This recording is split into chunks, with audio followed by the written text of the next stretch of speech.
Dr. Joy. This is week 4. I shouldn't be talking. Christine. Ian. Jaden. Alicia. Jake.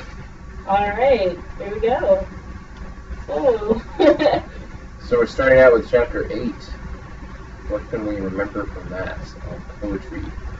Well, I feel like I really identified with a lot of it because it was like teachers don't teach it right, or they just teach kind of generic, basic things, or over-teach it, and students either get bored, don't understand it, don't want to go into it any deeper, and so then poetry is just out. And kind of the same thing with, like, if the teacher doesn't like it, then the students kind of get that vibe too. So. Yeah, it seemed like don't make it busy work, and don't make it like a creative experience from the very beginning. And like the analysis comes once you recognize it is a creative experience. If you don't, then it's just like more work that you have to do. You know? Because then analysis is fun. You're like, oh, what were they thinking? Because I get to put down what I'm thinking too. I understand this is poetry. It's great. But if you just see it as writing more stuff without a purpose, then it's not very fun. I thought it was good what they said about giving them choices about which kind of poems And not having them write every single one. It's good. They're having to do that. Yeah. The only thing I remember about my poetry unit in grade school is to like recite, memorize poems. Yes. And I really didn't like that, but I understood the value of like oral language, like that component. I just didn't understand why we had it as a requirement for us to do that, because it doesn't really benefit us in very many ways. It was really convicting for me to read through that because we've developed this poetry unit and I kind of stepped into a team that had already developed most of the unit. And it was we're doing this, we're doing this, we're doing this, and it was everything what not to do. And so for me, I'm like, okay, I need to bring this back to my team and gently suggest that maybe we change things up because I hate the way we teach poetry. I'm really big, I don't like reading poetry. I'll be like, I'm an English major, I hate reading poetry. I love listening to it though. So for me, to have to teach it and to have students read it and come through it, it's just tedious and boring for me, and I know my students are picking that up for me. But to hear it, I love it. Like we had Shel Silverstein read at our wedding because I love that kind of poetry so much. But I hate reading it. So, and making my students read it, I know they're like cringing like I am. And so to read through this and I'm like, oh, we're doing everything it says not to do, and we're sucking the love of poetry out of our students. So wish me luck in the fall. So like how would you go about like teaching, I guess, something more specific and like making it presentable that students can like identify with it and like choose different ways of representing their own poetry kind of thing, instead of being like, this is what you're gonna do and this is how you're gonna do it, kind of like the opposite of that? So last year I kind of went rogue and went into the slam poetry unit because I really like slam poetry. And so I read in slam poetry, and it's really hard to find clean slam poetry, and so I had to like run across the room and like hit the mute button a couple times and apologize profusely and beg them not to tell their parents. And I didn't get a single parent phone call, so that was good. But I showed them a lot of slam poetry, and we talked about music being poetry, and they really bought into that, and then ended up doing a slam poetry session in our class and like sharing out their slam poems, and they really enjoyed that. A couple of the kids wanted to just stick with haikus, and so I kind of let kids write what they wanted to write. My team was doing something else, and I forgot what, like, did not do the assessment and didn't tell my team. Oops. But it felt more natural to me, and I want to, because the way we were teaching it was do this worksheet, look at this figurative language, find this figurative language in a poem, analyze this poem for meaning, stanza by stanza, what are the deeper meanings. It's so painful, and I hate it. And I taught it like that, and I'm like, I can't do this anymore, you guys, I'm sorry. So what are they learning from that? It's They're just like, learning to hate poetry. So that's what they they're start not with? learning it. That's what they start with, and it's They should painful. just start with like learning what a rhyme is and rhyming things and just having fun. They know how to do that in 7th grade. Oh, you're in middle school, I'm I in middle forgot. school, so I yeah, like they know how to do that. using songs part of it. Yeah. It's a good bridge in. Yeah, slam poetry's perfect for middle Yeah. schoolers, man. They're all full of angst. So they had some really good stuff they came up with. And Yeah. like I those said, no 4-1 parent phone songs. calls, that was good. They swear like sailors anyway, Oh. so. Yeah, probably. Yeah, so- Shall we, you guys want to move on to that next one? Alright, seeing color. I thought this one was pretty straightforward. Yeah. It's like, yeah, don't just assume that it doesn't exist. It exists.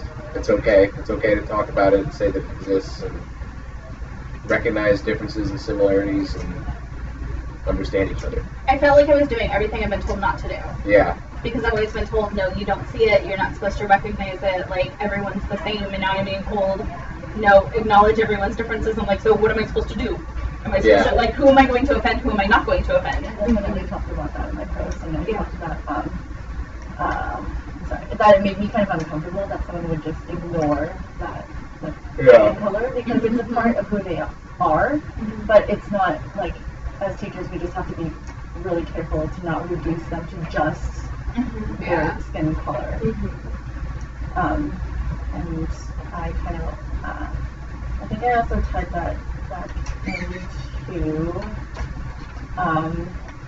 well, not in the post, but in my head, into my, into actually the other book, like Blackberry and Blackberry, and because it talked about like the different shades of being black, and I took an AMSC course, the African American experience, and we always kind of talked about like, so some of the African American communities think that if you're lighter skinned, you're not as black.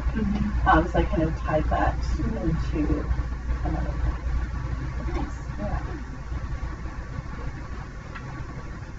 It's amazing around the world how skin color in a different culture that we consider to be like mono or like homogenous can totally be discriminatory. Even in places like in Asia, people who are lighter skinned and darker skinned, like places like Japan and stuff like that, like people will assume things about you, you know, pretty much everywhere it exists. You know? It doesn't not exist anywhere. You know what I mean? So I read somewhere that comes back to, like, status and class. If you're, like, the darker the Yeah. skin, the more you work outside. And Yeah, so, yeah.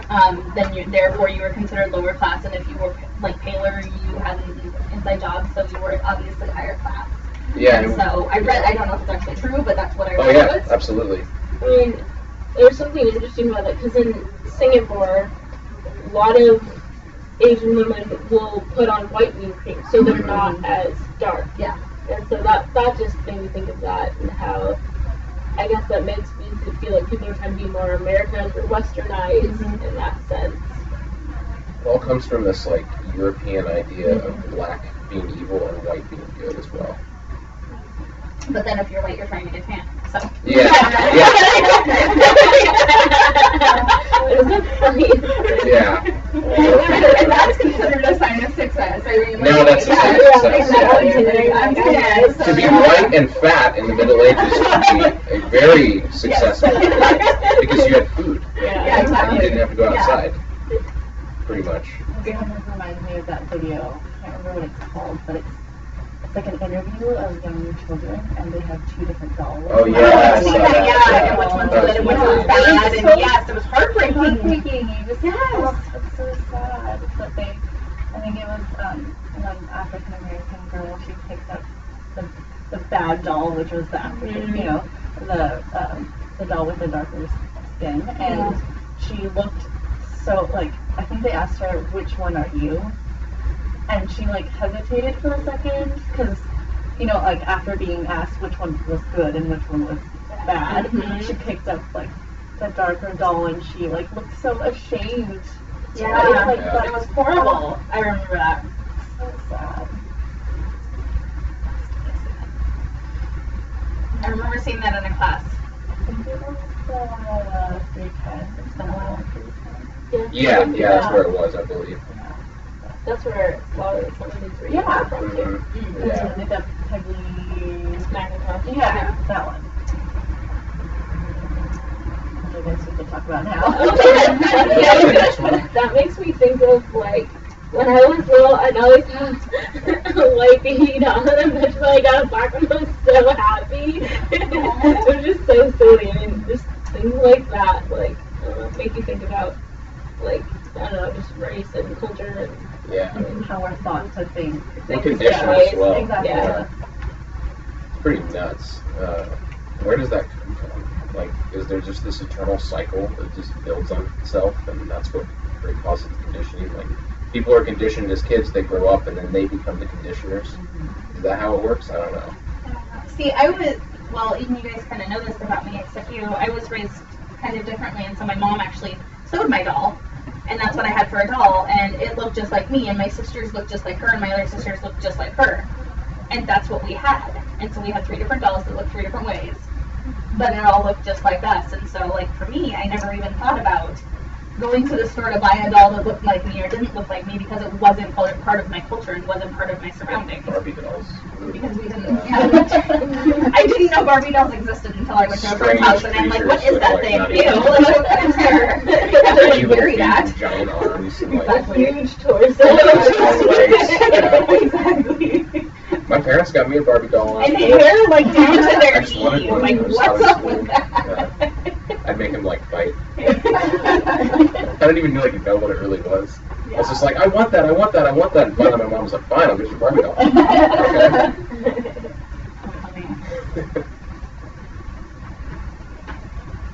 They had like the sharpest hands ever.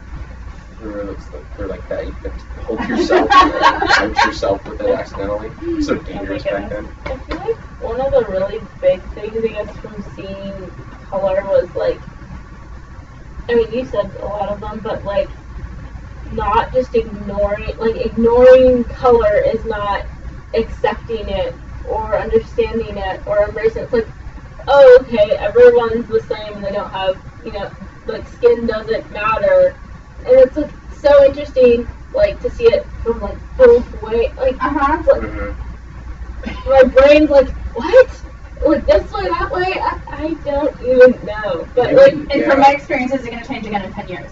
Like, Probably. everything I've been, like, it seems like every 10 years, something changes and I'm doing something wrong and I need to do it a new way. And I'm like, okay, what is the right way? And who am I offending along the way? And who have I offended along the way? And who will I offend in the future?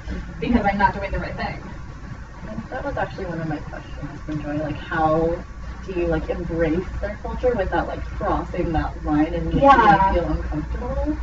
Like, what do you guys that's think? a really good question. Sorry. No, you go for it.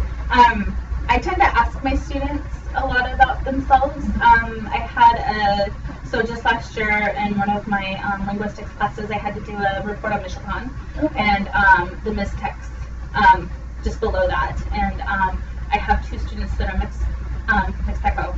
And so I just thought I'd ask them, I said, can I ask you a few questions? Because I don't know much. I've been there, I've traveled, but I don't know enough, and so could I ask you? And I feel like that was a good approach to say, Their permission. could you tell me Yeah. more, whatever you're comfortable telling me, I want to educate teachers, and so can you share with me what you think is important for teachers to know? That's a form of choice. That's great. Yeah, and so it was whatever they felt comfortable telling me, and we talked about some questions ahead of time before I did, I said, I'd like to film this, let's talk about some questions I could ask you. And so they had a few days of preparation because they also had to do the translations and, get everything from, he went from mixed text Spanish to English, so he needed a few days to process everything and get his words ready. But I think that was a really good way of approaching it, is just tell me a little bit about you. Tell me what I need to know to best meet your needs. I'm not going to assume I know anything, so tell me about you. And I ask that of all my students, not just the brown kids, or not just, I ask that of all of them because their cultures are all going to be different. And you never know, too. And you You can never make know. assumptions about people. Exactly. Especially if somebody, like, some people are white, but they're not. They look white, but they're not at all, racially or culturally. Exactly. So you can make assumptions. I feel like you could change it from like let's ignore skin color to more like we're all the same inside, but we have cultural and racial differences, and we should embrace them and celebrate them. But we're all essentially people that have the same human rights as everyone else, you know. But the safer route that I see in these schools is just to ignore everything. That's what we were told to do. I guess that human rights thing is kind of like the social. Yeah. Like, yeah. That's what just everything's clear. Yeah. There's always a nice option. Yeah. We're always going to do something to harm someone. Yeah. There you go. There's the upper for the Which is day. really upsetting. You're gonna do something to hurt someone. Sorry. But it's tough. I mean, not knowing. But I think asking it is at least a step, Yeah. and being able to respect the answer of no is a bigger step. Yeah. Yeah. So, and I think that's the harder one is if a kid says no, you don't deserve to know anything about me. I need to respect that. Yeah. So, because there's a reason for that. Sure. Yeah. Kind of going into that, I guess, invading someone's personal boundaries, that the video where the dude asks that, when they're like, where are you really from? Like, That's oh messed my up. goodness. I was like, Yeah. are you being serious right now? Yeah. Her response was awesome though, like, it's top of the morning. You know? Yeah. Like, where are you really from? Yeah, I really cannot see that video actually because I'm also Korean. I mean, it's not just because I'm Korean, but I get asked like where I'm from, like if I speak Chinese or if I speak like there's like a list, I swear, and they just like say like like a list of things that they ask, and at first I was just kind of like that's like okay, but then I thought about it and like why is that really important? I mean, it's kind of like a because it's not that I don't want to share those things about me. It's just What gives them permission to ask in the first place? Yeah. Is that the Yeah. first thing that someone should check in with you about? You know? Exactly. Yeah. No. No, No. they don't need to like know you based on that. That's Yeah. dumb. Are they gonna? Yeah. But then is that like also like you not accepting Doesn't their go back to culture? acknowledging Yeah. exactly. Like, Yeah. I don't know. And it's also what is interesting to me is like it's not just American culture that's I guess unknowledgeable, I guess you'd say. Because when I went to Singapore, people assume that I'm from Africa, like just off the bat. And like, oh no, I'm from America. And they're like, oh really? Like, you know, what do you do there? You know. So it's just interesting how the world's such a different place and race is such a different. I mean, it's just so like people think of it so differently everywhere. Yeah. And they're always just stereotypes and Yeah. Yeah. Other countries are super racist too. Like we're not the only place for Yeah. sure. Oh, yeah. I mean, Oh, yeah. like even in places like like Britain, like there's horrible racism against like people from the Middle East, people from Africa that immigrate there, people from Asia that immigrate there, people that are born there that are parents that immigrated there long ago, and people don't think of them as being British, stuff like that. And that's just one example. Or in Germany and places like that, with Middle Eastern people immigrating there. Yeah. That's like 30% of the population is Turkish and Kurdish people, which is pretty crazy. When I went there, they were like often kept out of like important positions in politics and stuff like that, even though they're 30% of the population. Pretty crazy. So. Sounds familiar. Yeah, right? Yeah. Actually, why I really appreciated Janet Young's book Yeah. is because she embraced all of the different sides of her identity. Yeah, that was pretty cool. Korean, Chinese, and American. And actually, in my last week's discussion, I know you guys weren't there, but I talked about how even though I am Korean, I never read any authors or books about the Korean culture in school, and I felt like I was kind of like, I didn't think about it so much then, but now looking back, you're like, well, how come I wasn't represented in Yeah. and the literature. Yeah. And so I talked about that last week, and then this week I was like, oh, like, this is like perfect because, yeah, just embracing each side. I just thought that was amazing to do that in one book. Pretty cool. Yeah. I think that kind of ties in with the Dr. Joy DeGruy video and incorporating, I mean, it doesn't have to be just, you know, African American or Black history, but, I mean, incorporating other cultures into the classroom. Like, it was like, at what point do you think it's going to be, you know, required or whatever, and it was just like, well, I don't know, with our current society, it doesn't look like it's going to be required anytime soon, but it's like, I mean, I don't even know. It's getting better. That's all I can getting a say. heck of It a is lot getting better than 20 years ago. It was dead white men, and that was That's true. it. I mean, you That's it. didn't put anything else in your classroom, That's and true. so it is slowly, very slowly. I mean, faster than it has been in hundreds of years, but still slowly getting better. So I have hope for about 50 years from now. A good thing, but have you and her discussion is like, because like, I guess, I'm not going to say all of us, but we're in school and stuff, and so I'm not teaching, so I don't know exactly what's being taught in terms of social studies or English or what in classrooms. I mean, yes, I was in high school 4 years ago, but I mean, in terms of elementary school and middle school, and what are they learning? And Singapore is a lot different than the United States, so I have no idea what's being taught in schools at all right now. And it depends on the district and the classroom. Yeah. I mean, that's the best answer I can give you. It depends on the district and the classroom. Some districts have adopted curriculum that everyone is on page 1 on day 1, everyone is on page 30 on day 30. My district, we don't have a curriculum, so I kind of So work with my teams, do what I want, and she had to make her own curriculum. and so I prefer it that way. She I prefer it that way because it gives me the freedom to bring in what I want to bring in and beg for forgiveness when I get parent phone calls saying you shouldn't be teaching this. And She was in a mixed grade class, Mhm. like in a private charter place Yeah. at Walker Day. Yeah, Uh-huh. she had to make a curriculum for 4 grades Yeah. That was my first 3 years of every teaching. week, and she just was like, "I'm really getting sick of making curriculum." Yeah.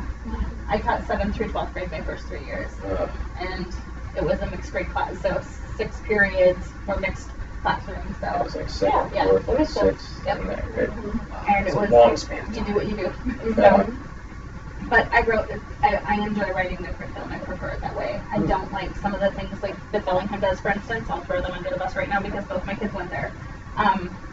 A lot of it was I pulled my daughter out of English class because of what they were doing in that class. And I talked to you guys about that the other week because it was dead white guys. And I'm like, I'm sorry, this is not meeting my daughter's needs. And my son, it's been a little bit better. I've watched him go up and the curriculum changed between, they're 2 years apart. And the year after my daughter, that's when the curriculum has changed. And so a lot of the things, they're bringing in a lot more. I don't think enough, but they are bringing in at least more diversity into their conversations and into their curriculum. So it's a start. It's not an answer, but it's a start. But there are a lot of teachers that still believe like the canon is the end all and that's all their kids need to know about, and they can read the rest of the fluff for pleasure, but it's just fluff and it doesn't mean anything. So there's my 2 cents. Well, you want to move on to that next one? Sure. Thoughts on teaching about Native American literature? Well, that was really funny I and did too. sad I thought it that was people kind of funny. were just sort of like making stuff up. Yeah. You know what I mean? Which you see that in Through Indian Eyes, but also teaching. Like people would just sort of like come up with stories, and they'd never even researched the culture from there. Well, and how can you research something that's no longer there, that's been taken away? Yeah. In some cases, it hasn't been taken away though, and they insulted the people that still remain. Yeah. Which is messed up. You know? I found it really interesting, and here's my little pet peeve that I've carried with me for years, on teaching Native American literature. A long time ago, when I was first doing my undergrad, so I don't want to talk about how many years ago that was. When I was doing my English degree, I was taking an African American lit class taught by a white guy, and we were all kind of in the class talking about like, okay, we're this room full of white people talking about African American lit, and we brought it up with the professor, and it was pretty open and honest. We had some really real discussions in there, and he said, I will never forget sitting in a faculty meeting when we first started teaching this, and turning to the one African American in the room and saying, you should teach this class. And he goes, I studied Renaissance literature. Why would I ever teach African American lit? I'm not an expert. That's not my field of study. And so for the guy that is writing on teaching Native American literature, is that his background? Is that what he actually studied? Or is it, you're the token Native American, so therefore you should be teaching Native American lit? Have you studied it? Do you have the background? I'm a female, I'm a feminist. I can't teach feminist literature. That's not my thing. That's not what my field is. And so it kind of, I don't know, he did it to himself. He's like, I'm the one that should be teaching this because I'm the Native American. I'm like, well, what's your background? What did you actually study in college? Do you have that right? Because that's not what you studied. Like, you studied... But isn't that what he studied, though? Part of what he studied? I didn't think so. I feel like it was, but then somehow he never got those positions for some reason. I didn't see him anywhere because I went back and read it a few times, and I didn't see anywhere where he said he actually studied that. Isn't there a part where they ask him to teach because he's Native American, too? They asked him to talk because he was Native American. That's kind of wrong. Yeah. But yeah, the diverse get up there. Exactly. The token diverse guy. We gotta have you in here. But it really, it made me wonder, okay, just because you're a female, can you teach this? Just because you're a white male, can you teach European literature? Not because you're a European male. Well, I am a history major. Exactly. Renaissance studies, so So give me enough time then. So that kind of, I got where he was coming from, but it also rubbed me the wrong way because people spend years in graduate school and on their doctorate studying a field, and for him to say, I deserve this job because that's racism. Native, that's racism. Big time. Yeah, exactly. Like, it was interesting to me. That kind of makes me think of who's qualified to assess literature and stuff. It's like, okay, this person studied all this stuff, and then we get into okay, it's not their background, does that make them qualified? But then is it... Yeah. I don't know. When a person qualified in the field and be connected to maybe like tribal elders or people that they could come in and talk, guest speakers, people that really have the experience and have those connections, you would hope, right? Well, it depends, right? I don't know. I mean, I'm not an expert. I don't know the tribes. Yeah. I don't know, but it's still kind of stereotyping, like, what if they're Native but they're not connected to their family that way? Exactly. You can just assume These are things that they recommend you do, too. If you look at the Woodbridge papers, they're yeah. like, bring guest speakers in from the community. Make sure, and it's like, to speak on different diversity topics. How do you do that? How are you qualified for that? What the heck's going on, Yeah. it's definitely hard. The advice actually goes against us, but then the advice, I don't know, it's weird, right? Yeah. I don't know. It's like, I wrote in Sherman Alexie to talk about Native American issues. I think He he's seems qualified. fairly qualified. He's He's a written like qualified 10 books. individual to talk about that, and he has the knowledge, he has the background, really funny and a good and he's speaker. hilarious, and he was really engaging for middle school students and high school students. And it was when I worked at the tribal school, so it kind of all worked together. That's really nice you were able to do that. God. Awesome, and he gave me a lot of free books. So like, that exists, but then I couldn't bring him to Linden, I don't think, because I would have pair of phone calls. Yeah. So who do I bring in to speak? I end up teaching the Native American unit, and the teachers have me cycle through because I have years of experience with the tribe. And so I'm all of a sudden this expert on something I know very little about. You do have experience, though. I have some experience. Yeah. I have some knowledge. I Better have than connection most to people. elders. But like, I don't know enough.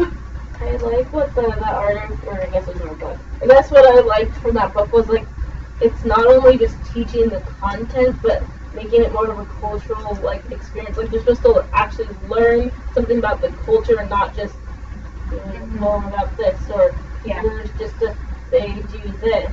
Black History Month. Yeah, Token Yeah. Token Day. Yeah. Make them actually like take time to see through different lenses and learn from a different perspective so that they're actually gaining some understanding. Yeah. Whereas it's not just like, here's all these facts about this that you're Yeah. never gonna remember ever again. It's like a one-time deal where we celebrate it like every once in a while and talk about it, and then just forget about it for the whole rest of the Exactly. time. Yeah. Which is what a lot of people have problems with those cultural months and different months for different groups of people and stuff like that, because it just And that's also, it, and like, then the rest of the yeah, time it's gone, exactly, which and is we messed don't care up. anymore. Yeah. Yeah, like it doesn't exist after you talk about it in between. I thought that was, I can't remember what it's called. The Edward Said the 40-minute video. Yeah, that was that good. he talked about how Americans will never be able to read the true, like, about the true Islamic culture because everything that is written about them is through a Western lens. Oh, And I feel that way about a lot of the books that you read in school. Yeah. Almost all of them. Yeah. Yeah. And I just, you were saying that it's getting better and that they're bringing in more diverse books, but I'm just, like, how thorough is their analysis of those? It's not great. Yeah. It's at least it exists now. It's a conversation that's being had. Close It's not reading. authentic. Mhm. I started on close reading. But it's at least there's an attempt, whereas before it didn't even exist. It was we will read the dead white guys and that's it. And so at least there's an attempt now to have that conversation where if you say something about, well, could we look at this and bring in some other authors, they don't rip your head off. They at least think about it. Maybe not do anything about it, but some teachers will actually do it. Some teachers will actually think about it. There are still teachers that have no clue, and I hope they retire soon. I'm like, come on, retire, get out the door. Time to go. Well, that's where like reading, I guess switching it to like multicultural like novel literature, like written by someone who's, I guess, gotten some of the background. I feel like a lot of the books I've read are someone who's, I guess, mixed. They're like half American and half Chinese or Japanese, but they do have part of that mixed culture, so they do have a bit of both, Yeah. which I really like. I love reading one of his books is out there, Matt De La Pena, because he talks about, he comes from such an authentic voice and how he grew up and where he grew up. And he tells those stories, like, I have a huge Latino population in Linden, and they connect with it so well because he's like, they're like, this is my people. Like, this is my voice. And so I have to sneak those books in. No, I think that's great. Like giving students a different perspective to look through. Mhm. So like the authors, even if it doesn't really identify with them personally, they're still, seeing through someone else's eyes and, this is what's going on and this is what I'm learning and this is what this person is experiencing or, And that whatnot. privilege of, I see me in a book. Mhm. Like, I actually see a character that's me. Like, you're talking about, like, oh, Yeah. it's me. It's not them, it's me. So, Even a poorly written, like, book by someone who's not an expert at all could be useful in, like, looking at it and being like, what's wrong with this? You know what I mean? Teaching them to analyze books. Sounds a little dangerous, though, it might tick people off. Yeah. But, like, that's kind of the social justice aspect of teaching a little bit, is looking at things that are wrong and being like, wow, look at this, guys. This is really bad. Let's compare this with something that's a lot better. well, and giving those kids a voice that don't have a voice then Yeah. and saying, you know what is wrong with this? Yeah. What's missing from this? So, yeah. Giving them that white privilege piece. Yeah, Giving them a little bit more of that privilege. for sure. They have a voice and they have the expertise and they can see themselves and I think that going on to seeing yourself, like it's not specifically me, but going into the not for sport, I think that the article document was really interesting because we got to understand how a lot of like Native American cultures view like Indians and mascots, and that made me think of when didn't the Washington Redskins in Washington get sued or for their something happened, but somehow they're still around. Anyway, but that just made me think of how in the article was like, we feel like they're just respecting, something that's symbolic to us, and marching around like this, and just in a game when this is things that are symbolic and important in our culture. And I was just like, that's really interesting to see through their lens and how they view as things as insulting, and we just this is just how it is, and when it's not, Well, they say it's their history. It's like, look, those people's history goes back to the beginning of time. Yeah. So you don't get to have this little 50 or whatever thing at the most. That doesn't count. You lost your right for that because they had it way before you even existed. I wrote this in my post, but a tribal elder explained it to me perfectly.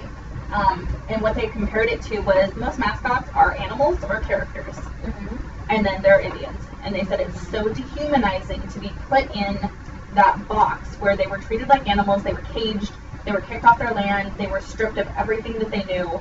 They were treated like animals, and still to be grouped in with animals and characters is really dehumanizing to them and really hurtful. And it's like, we are less than human. We are this character that doesn't exist anymore. Yeah, I mean, if you look at the Redskins mascot, it's like a guy with dark red skin and a big nose and a big smile. There's a smile on his face. And he's happy and braided hair. I'm like, come on, that is so bad. So Bellingham High School changed theirs years ago. What was theirs? Theirs was a Red Raider. Okay. And it was a Red Raider. Yes.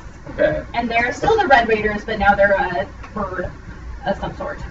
But they were a Red Raider, and it was a Indian mascot that they had the foresight, I guess, to change it years ago. Yeah. I don't know exactly when the switch was, but I saw something. I'm like, ooh, that's someone had their old blanket. I'm like, oh, that's really bad. That's pretty glad they messed up. changed that. So. Yeah, my great grandmother's cabin was burned to the ground, and she was killed and tortured by Native Americans, by Sioux that raided it. And it's like, that's really disrespectful on both fronts, honestly, because that's messed up. Yeah. Was that the piece that talked to? No, there was another piece that talked about the Cherokee princess. Yeah. That's real bad. My goodness. So, okay. When back when I worked at the tribal school, sorry, I feel like I'm hogging the conversation on this, but when I worked at the tribal school, I remember talking to one of my students, and I'm Ottawa, that's my tribe, and I said something about being Native one of my first days there, and they're like, what are you, Cherokee? I'm like, no. And they're like, well, every white girl says she's Cherokee. I'm like, okay, I'm gonna just back away from it. Yeah. I'm like, sorry? No. Yeah, a lot of people. Go to Oklahoma. My family's all from Wisconsin and Michigan, so a lot of my family back home do not like Native Americans. Yeah. Because they've had bad history with each other. And I was like, man, I was thinking about it we must have done something really bad to them to make them feel that way, to do these things. I mean, how many horrible things did we do to them over hundreds of years before they finally really came, it's like, can you really blame them for, I don't know. Number one, boarding schools. Yeah. And that's taking away their entire culture.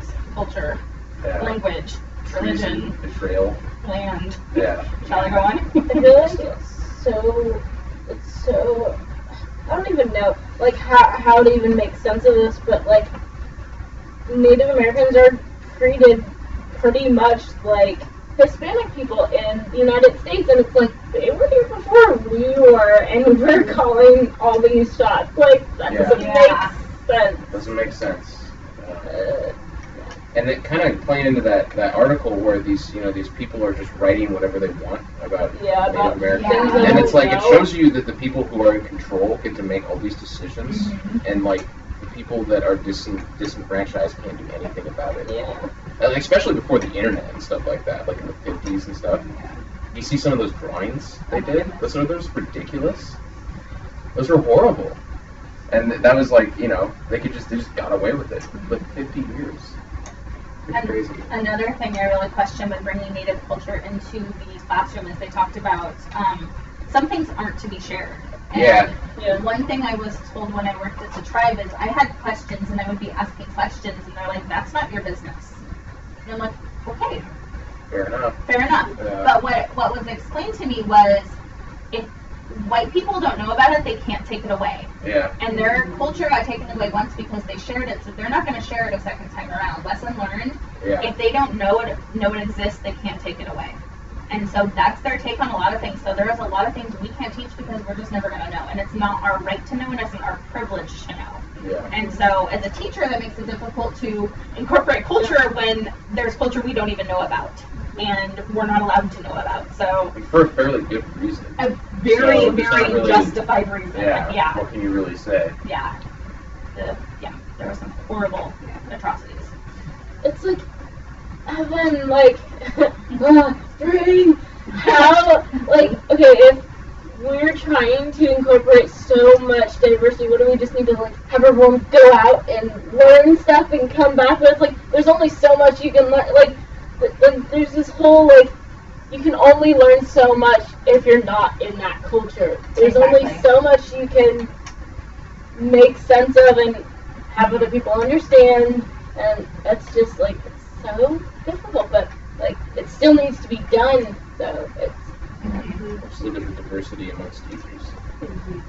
Exactly. To be honest. And their backgrounds and Yeah. what they believe is right. Yeah. What are their backgrounds, especially?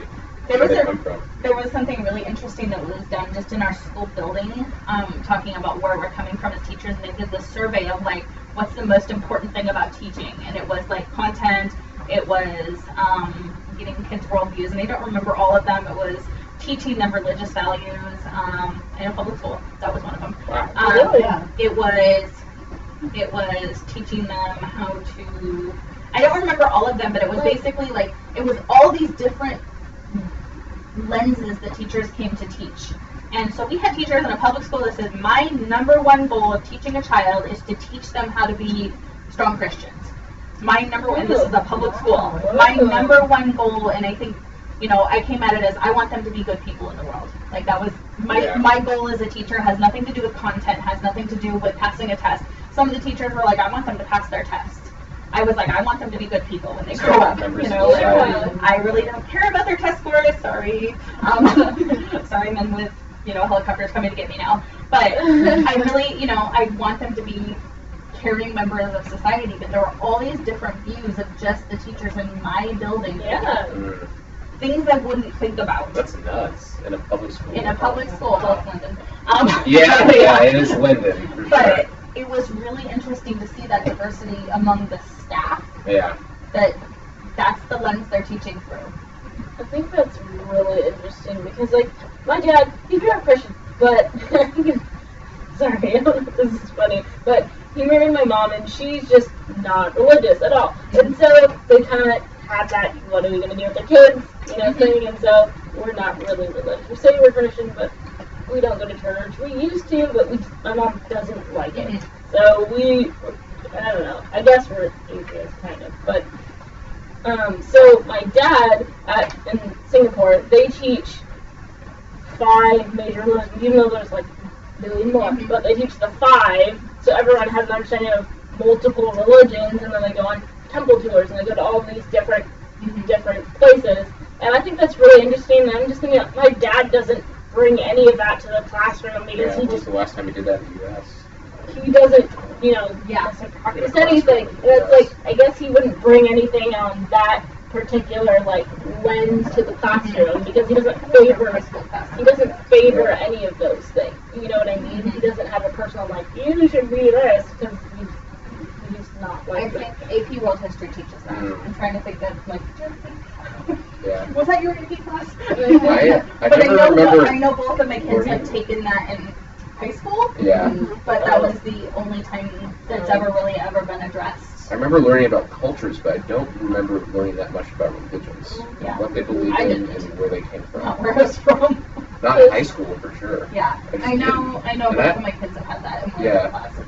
I was in AP history in high school, and I mean, like, you know, it was a great class. I just don't remember learning about religion that much. Yeah. We covered it very cursory, I but like never not that would much. have, because it They didn't do temple tours or anything. No, like that. that'd be I mean, awesome. that's Why don't we do that? Yeah. So, Yeah. I did that at PLU, Pacific Yeah. Lutheran University. I went there for one whole semester and got the heck out of Dodge.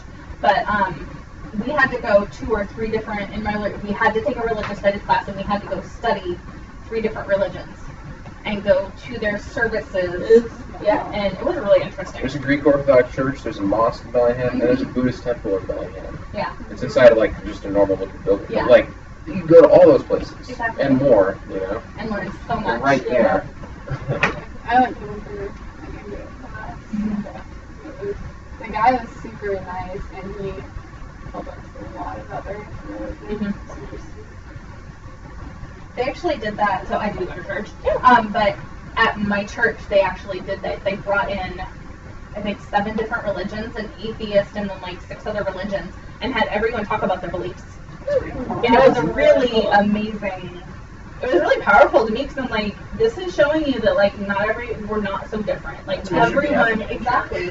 I thought it was really powerful that like, okay, we're pretty big church, and Yeah. like that was the message was, here's what's out there. Yeah. Like, you're here to make a choice. Here's what's out here. It was really cool. Yeah. That happened. Yeah.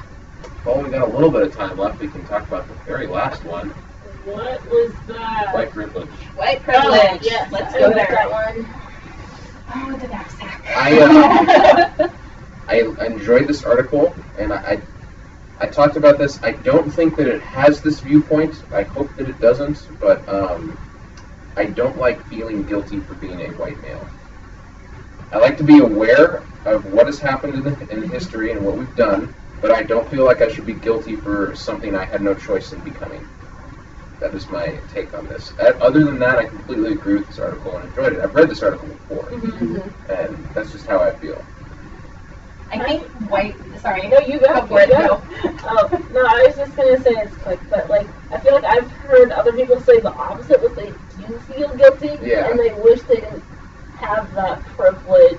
Just You can use that privilege for so many constructive and great things in the world. It's about being aware of it and using it. Yeah. It's not about feeling horrible about yourself. Why would you feel horrible about yourself? You should be, like, I don't know. Be aware of it. Be respectful, but don't, like, I don't know. Don't hate why would you hate yourself? Why would you want to do that?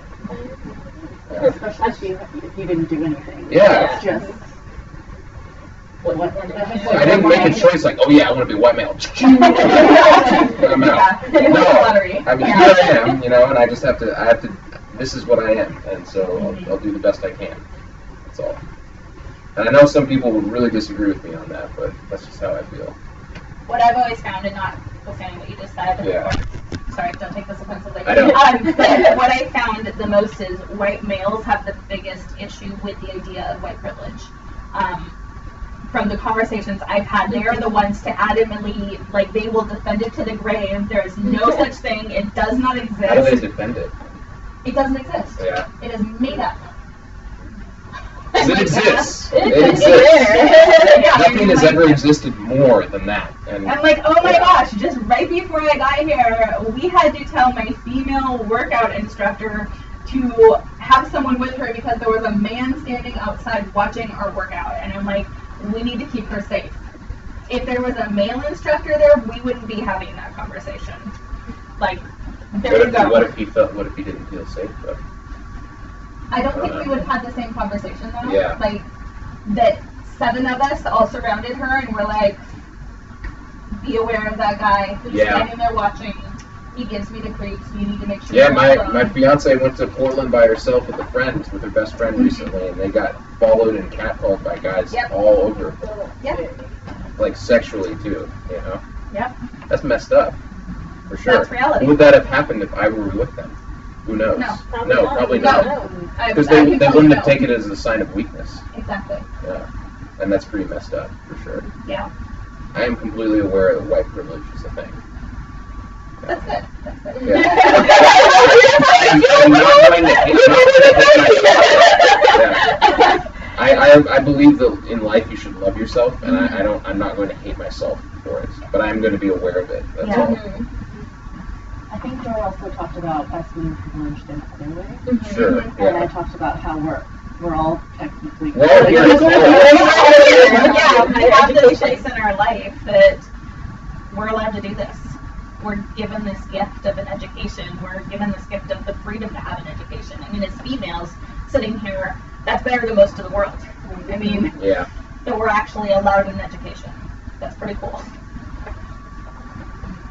So, yeah. No, there's a lot of people in my hometown that tell me I'm too educated for my own good.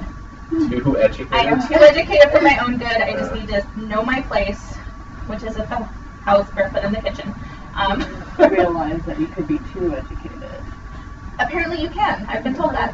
What do you call, like, okay, someone, I guess, not exactly pitying you, I'm not exactly sure the words, but it's like, oh, you made it to, like, that high in your education? Like, you're African American, you made it that far? Like, they're surprised. What would that be?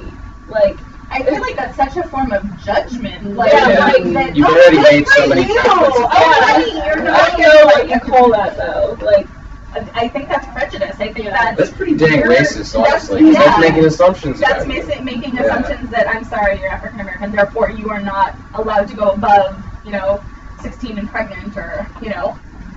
Yeah, I think we had some family friends in Canada, so we went to go visit, and my sister actually just graduated from nursing school, and she's really excited to start her future, and they asked her why she even tried, because family friends, so, because she should just get married and settle down. Like, why does she need To work, yeah. to work if Mhm. her place is again in the kitchen? Exactly. And she was just so offended. Like, why would you? Assume that that's what I want for my life. Yeah. Well, Yeah. for men, it's often assumed that you just want to punch people and drink and sleep around. It's not assumed that you could be a gentle person, Mhm. Yeah.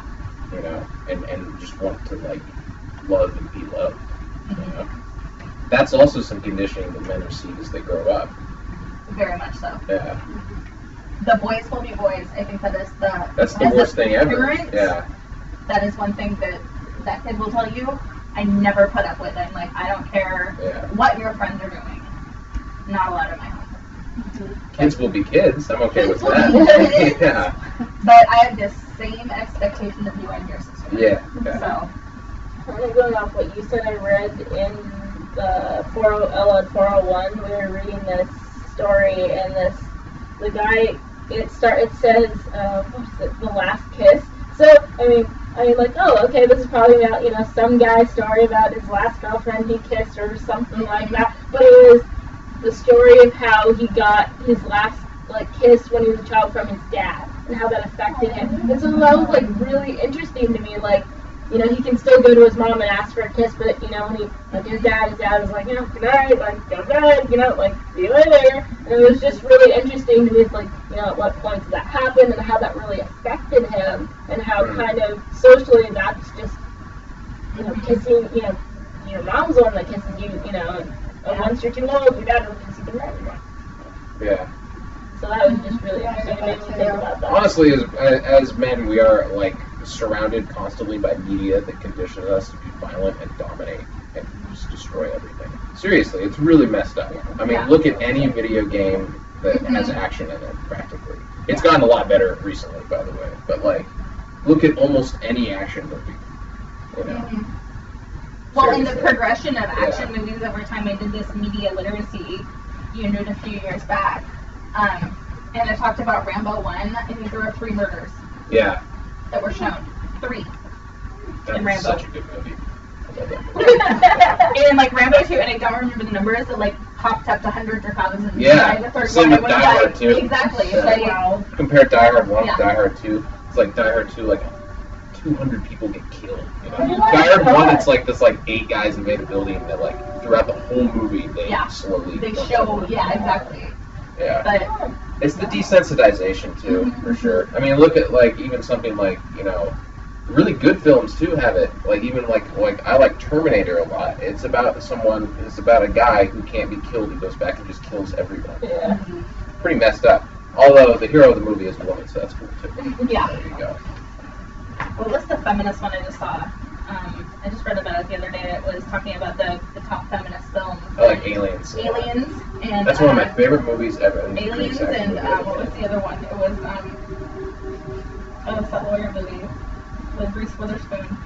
Oh, Legally Blonde. Legally Blonde. Talking about her like doing and just like doing everything, starting out chasing a boyfriend, but doing everything because she knew she could do it when she was told by a man that she couldn't. Yeah. I'm like, good for her. I like Kill Bill. I feel like I really like those movies because I don't feel like I'm a really girly person, but those movies just make me happy. I'm like, yeah, I can do stuff.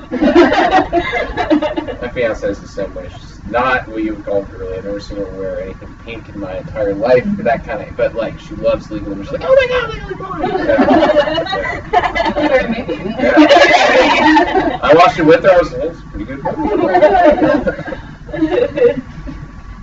My sister is an attorney, and I always call her. I'm like, well, lawyers are boring, ugly people. What are you doing? And she's like super cute and blonde, and like kind of reminds me of this girl. She's always like dressed to the T, and she'll go into court. Actually, talking about privilege, and she'll go into court, and she's this petite little blonde thing that's super cute and always dressed up perfectly, and everything's perfectly in place. And she'll walk in and they'll think she's the para, and she ends up being the prosecutor, and they don't know what to do with her.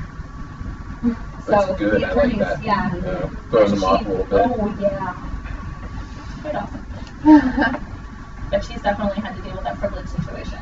I know. I just remember growing up and going to Toys R Us and when looking at the different sections. There's a single section that's all pink. That's it. And you stay away from that section. You walk around it if you're a boy. 'Cause you don't want to be caught walking through the pink section. And then there's this section that's all these different colors, and it's the boy section with like all these crazy action figures, all different types of things. The girl section is pink, and it's dolls, and it's dollhouses. Commission us too. Yeah. You'll be wives. Go be wives. Yep. Yeah. Know your place. It's houses, and it's dolls, and it's dresses. That's Yeah. it. That's how it was when I was a kid. I'm sure it's changed. I haven't been in a Toys R Us in a long time. I don't know what they're like. They still have aisles that are like, here's the doll aisle. Yeah. They still have that. Surely it's gotten better though. I mean, think toys there's have more gotten a lot aisles better. I think Yeah. there's a lot of pushback. Like I think Legos did a girls, and Yeah. people throw a fit. Yeah. Legos are Legos are Legos. Like Yeah. Dude, I love Legos. I love Legos. However, seriously, just sell the boxes with, like, why give us stuff we have to buy? Well, all the you notice the Legos and let the imagination the go. girl Legos that like when there are Legos that are women, like physically, they always have red lipstick. Have you noticed that? They're always wearing lipstick. Yeah. Ever noticed that? Wow. Now, it's a way to distinguish from a distance, however, but you could look at that a little closer and be like, all women need to wear lipstick all the time and have makeup on. Guess I failed. In my AMST course, my professor, Midori, which she is amazing, you need to take her. But anyway, she was talking about how she wanted to buy multicultural Legos for her son. And she looked everywhere and she couldn't find them. And then when she found one, like a set, they all had like, it was either yellow or brown. You know, there was like no Asian or, you know, like there was no diversity. So she wrote to like the Lego company, and the only thing she got back was that they have one set that is multicultural, that is also like the most expensive set that you could probably find, and that the reason that they make Legos yellow is because of the money. It's the cheapest. The cheapest color. Yeah. That makes sense. Oh. Yeah, Huh. and she was just like, why? Why don't we have more Legos or toys that, you know? Well, They did even release like some Japanese Crayola ones. used to be flesh. I Yeah. don't know if it still is, but like flesh was pink or like beachy. Yeah. Oh wow. They Yeah. have a skin colored set now. Yes, thank goodness. No. Never noticed that before. But yeah, flesh. That is bad. You can't do that. You can't do that. That's But they bad. did it for You know years. what they did on, you know how photo emojis used to be one color, they're multiple colors now. Yeah, Oh my god, I never noticed that. That's crazy. Well, I've never used an you should probably emoji. spare Joy from having. No, I didn't see it. But look, I saw they used to be yellow, but now they're like, Wow. oh, That's really cool. For change. See, things are getting better. It's getting better. That's our theme of the night. It's getting better. Oh. All right, thanks, Joy. Thank you.